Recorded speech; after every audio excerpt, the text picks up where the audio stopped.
Section 11.3 of Chapter 11 deals with direct and inverse variation. We've actually done some work with direct variation this year, so hopefully this should look a little bit familiar. Direct variation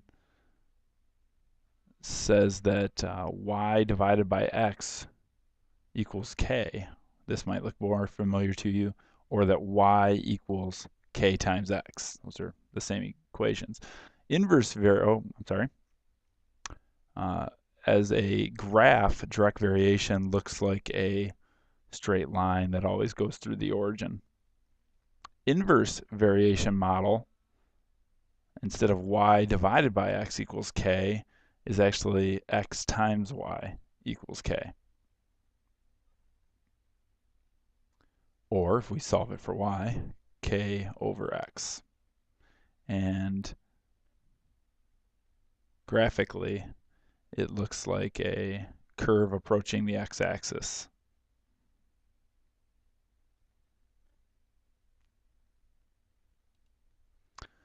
All right, so when x is 3, y is 12. That's a given information.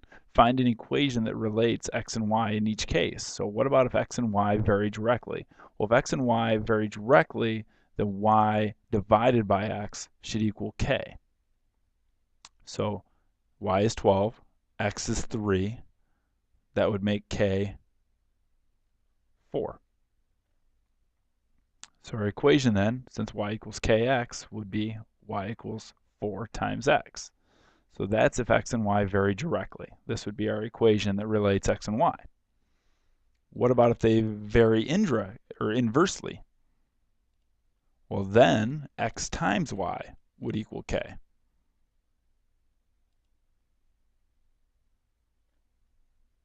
So 3 times 12 would equal k, which would make k 36. So with inverse variation, it's y equals k over x, so y would equal 36 over x. That would be our equation to relate the model if they varied inversely. And again, we've already done a little bit of this earlier in the year with direct variation, so now we're adding inverse variation. So let's compare the direct variation model and the inverse variation model that we just found in example 1. We're going to use these values of x. So comparing it numerically, they're just talking about making a table of values, an x and y table. Remember, y equaled 4x when they varied directly. Here's the values they're asking us to use, 1, 2, 3, and 4. 4 times 1 is 4, 4 times 2 is 8, 4 times 3 is 12, and 4 times 4 is 16. So this table is a table of values if x and y vary directly. If they vary indirectly, then y should be equal to 36 over x. So here's our x values, same ones, and here would be our y values. 36 divided by 1, 36 divided by 2, 36 divided by 3, and 36 divided by 9. So there they are compared numerically. Graphically, we'll just take these points and plot them on a chart. You'll see that it ends up being a linear relationship. And if we plot these values on a table, or excuse me, on a chart, you'll see that the value is going down. It's approaching 0. It's never actually going to reach 0. And it's not going to go down by the same amount every time. It's an exponential relationship.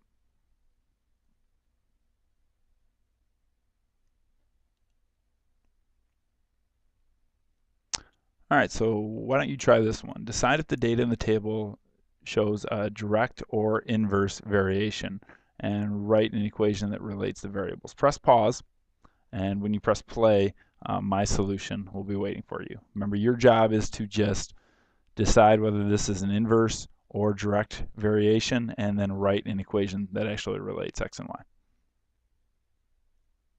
Okay, so the first thing I'm going to check to see here is if this is a direct variation model.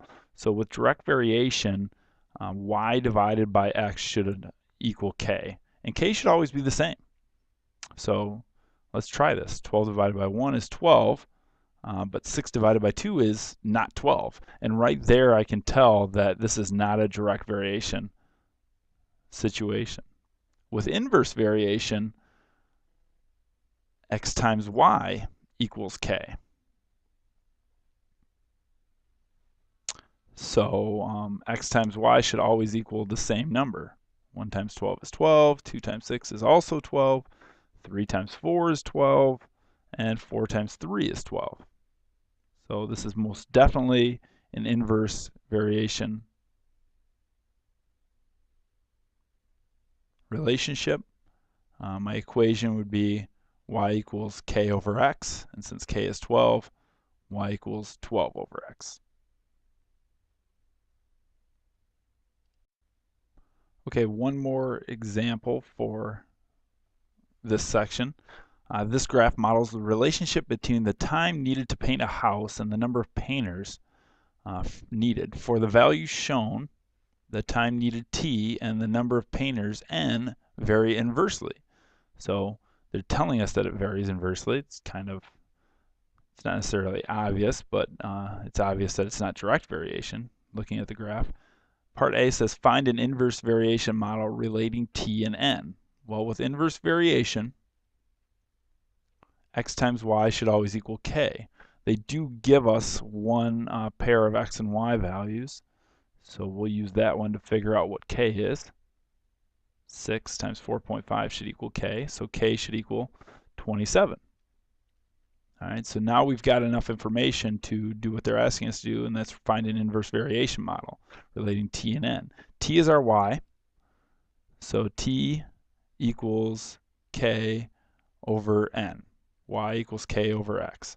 T equals 27 over n. That's an inverse variation model relating t and n, time and number of painters needed. Part B says use the model to find the time needed by 4 painters. So how much time would be needed to paint a house if we had 4 painters? Well, we'll just plug 4 in for n, and that'll give us the time, which is 6.75 hours, 6 hours and 45 minutes.